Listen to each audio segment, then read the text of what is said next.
화제의 사건이나 사회 현안을 인물을 통해 조명하는 시간, 피플입니다. 2년 전 집권여당 현직 대표에 대한 사상 초유의 중징계 결정 기억하실 겁니다. 당시 정치 신인임에도 당의 행위를 정면으로 비판하고 당직에서 떠나면서 더 큰 주목을 받았던 인물이 있습니다. 신인규 전 국민의힘 부대변인입니다. 최근 국민의힘은 리더십 재정립 등을 두고 시기제로 상태에 놓이는 등 극심한 혼란을 겪었는데요.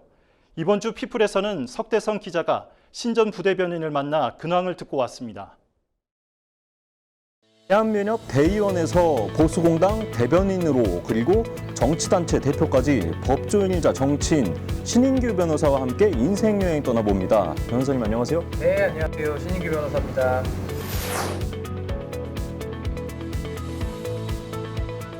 간단하게 자기소개 부탁드리겠습니다.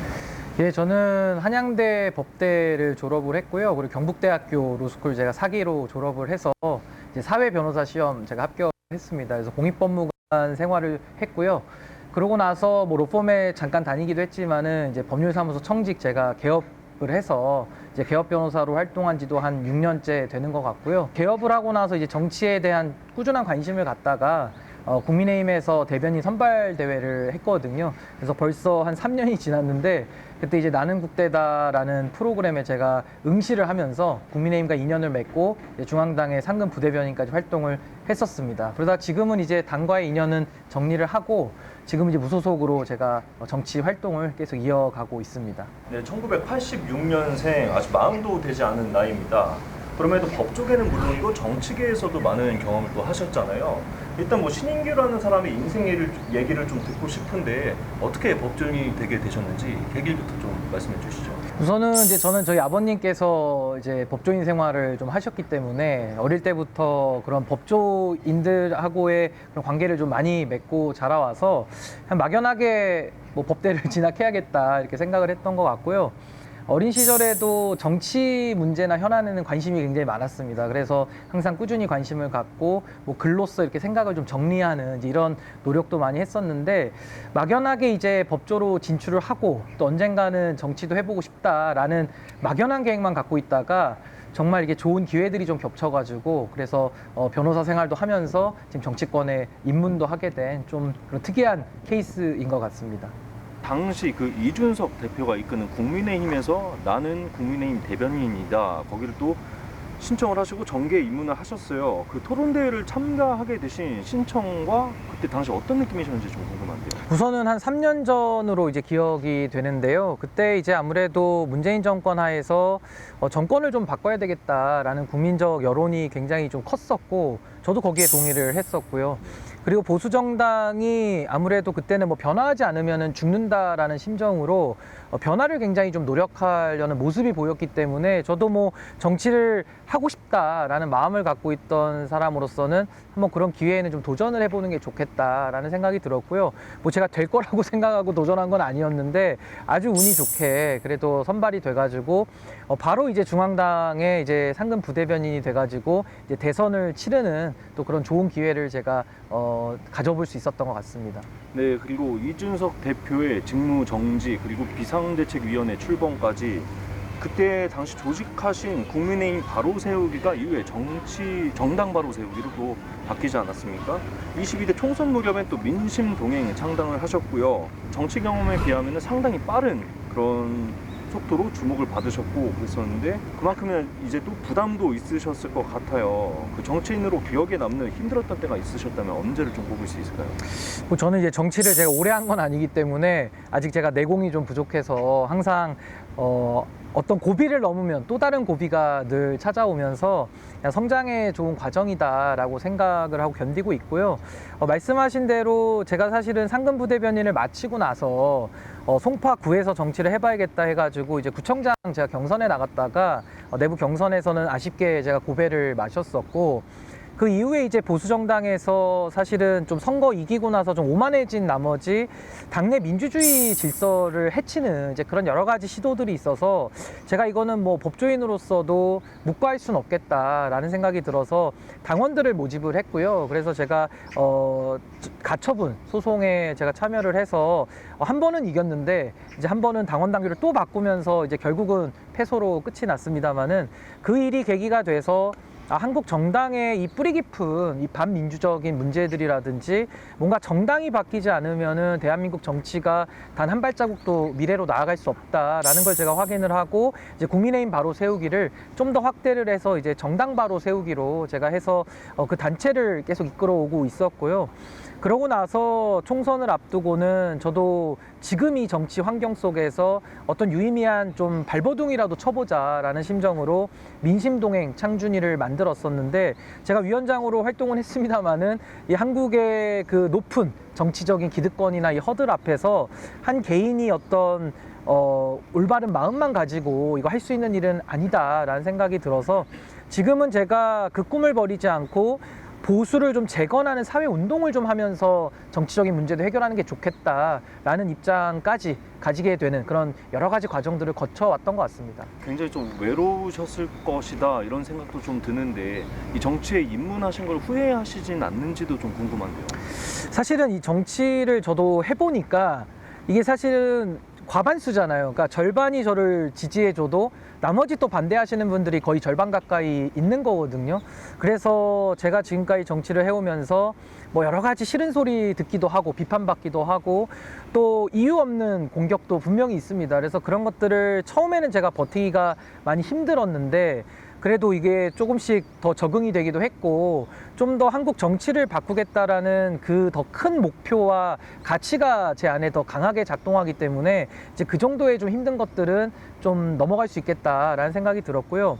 무엇보다 정치를 하면서 힘든 게 지금은 한국 정치 구조 자체가 너무나도 기득권화돼 있기 때문에 저처럼 바깥에서 국민들의 목소리를 대변해가지고 정치를 바꿔보겠다는 사람에게는 상당히 불리하게 작동되어 있는 구조가 있습니다. 그래서 그런 상황 속에서 기존에 불신받고 있는 정치와 야합하거나 손잡을 수는 없고 그렇다고 이제 시민들의 마음을 모아서 정치를 바꾸기에는 조금 더 시간의 누적이 좀 필요하기 때문에 뭐 지금은 좀 나름의 외로운 시간을 우리 많은 분들의 지지를 통해서 제가 잘 견디고 있다. 네, 그 말씀이 맞을 것 같습니다. 네, 그리고 이게 지금 대통령 리스크가 계속해서 이제 또 문제가 됐고 이슈가 많이 됐었는데 이번에는 대통령 이슈보다는 여사 이슈가 더 많이 있는 것 같습니다. 이 윤석열 대통령에게 국정 운영에 대해서 좀 조언을 하자면 어떤 걸 좀 조언 드리고 싶나요? 윤석열 대통령은 한평생을 검사로 살다가 정치 선언한 지 8개월 만에 대통령이 되신 분이거든요. 아마 이런 케이스는 역사상 아마 앞으로 다시는 있을 수 없는 아마 전대미문의 그런 경력을 갖고 있는 건데 아무래도 우리가 어떤 걸 너무 쉽게 얻었을 때 그 자리가 되게 쉬워 보이거든요. 그러니까 저는 윤석열 대통령이 정치를 빠르게 시작했고 모든 거를 다 가졌지만 그에 걸맞는 준비나 실력이나 또 책임감이나 이런 것은 가지지 못했다. 그게 지금까지 지난 2년 6개월 동안 윤석열 정부가 여러 가지 부침 속에서 정치적인 어려움을 겪었던 거라고 볼 수밖에 없는 거고 무엇보다도 본인의 지지자들을 적으로 돌려 세우는 이런 마이너스 정치를 지금까지 계속해왔기 때문에 전 이런 식으로는 윤석열 대통령이 성공한 대통령 되기는 매우 불가능하다. 그렇다면 지금은 과연 윤석열 대통령이 이 낮은 지지율을 가지고 임기나 제대로 마칠 수 있을까? 아마 이걸 이제 국민들이 걱정하는 단계일 텐데 저는 윤석열 대통령이 정말 뼈를 깎는 자성과 정말 기적에 가까운 변화를 본인 스스로 만들어내지 못하는 한은 저는 이 정부가 저도 정상적으로 임기를 마치기는 매우 어려워 보인다라는 생각이 들어서 뭐 제가 감히 주제 넘게 조언을 하자면은 정말 모든 것을 다 지금까지 했던 거랑은 반대로 해야지만 전 마지막 남은 기회가 있을 것이다. 좀 비관적으로 예측을 좀 하고 있습니다. 그리고 이 대한민국 정치에서는 10년 교체설이라는 게 있는데 이 보수와 진보 진영 간의 그 정권 교체가 10년마다 이루어진다. 이게 지금 문재인 전 대통령 때도 깨지지 않았습니까? 그런데 지금 변호사님께서 말씀하셨다시피 이게 윤석열 정권에서도 또 깨져서 5년마다 이제 또 정권이 바뀌는 것 아니냐 이런 목소리도 나오고 있는데요.